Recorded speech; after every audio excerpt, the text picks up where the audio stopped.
I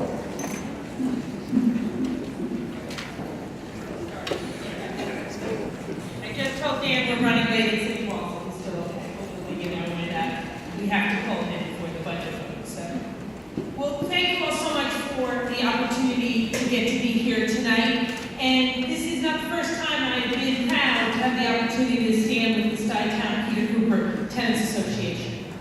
You know, look, Stuyvesant Peter Cooper, if you think about it, this is the New York version of the American dream. Getting into Stuyvesant Peter Cooper, I remember when I was a kid, people talking about that in my house. So-and-so got in, so it seems always involved Monsignor in the house of my story. I never understood that, but it meant you had made it. You were going to get to live the rest of your life in a good home in Manhattan. And when the Tishman-Speyer deal came through, and all that happened a number of years ago, we saw all of that in jeopardy. Now, I'd like to say this bad story was only playing out here. It was uniquely playing out here because of the significance of Stuyvesant Peter Cooper, but that's a problem we've had in other places across the city as well, where we've had potential buyouts. Now, immediately here at Stuyvesant, I want to credit everyone in the Tenants Association. You all have stood together. You've not let yourselves get picked off or bought off. You stood together with Dan's great leadership, and you're holding this together as affordable housing. And we've been proud every step of the way with Dan's lead to stand and fight with you. We're working right now with Dan, meeting with your real estate financial advisors to put together anything we can to help with the tenants bid and to make sure we force CW Capital really to the table. And when I'm there, we're going to help with financing, with tax-exempt Article 11, with HTC low-cost financing, to make sure that the tenant bid is as solid as it can possibly be.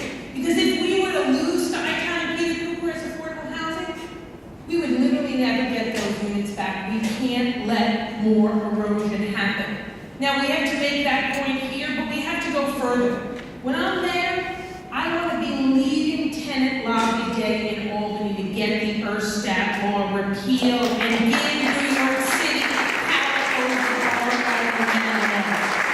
We lost hundreds of thousands of rent-protected units because of the erosion in rent protection by past city councils and by the state legislature. That's one place we need to turn back the clock, go back to stronger rent laws, and keep that power in the city. That'll give us power to change the rent guidelines board, because let's be clear, it is a kangaroo court. It doesn't matter if landlords' expenses go up or down, if tenants' incomes go up or down, the rent guidelines board raises rents every single year. That's why, I support Senator Harlan's legislation, but even Brad would agree, we need to have the power back here.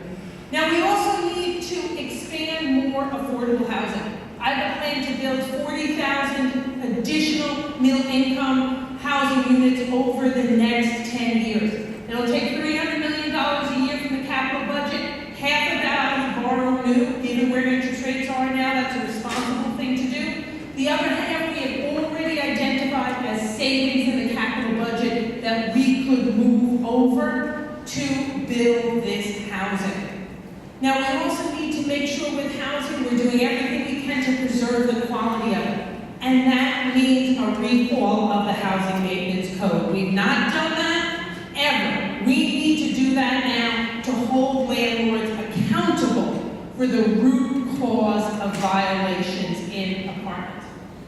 Now, in addition to housing issues, we need to make sure that every neighborhood and every neighborhood has the same access to a good quality school as every other neighborhood in New York City. Now that means, first of all, bringing all the stakeholders to the tables. Stop vilifying teachers and stop pushing parents out the door.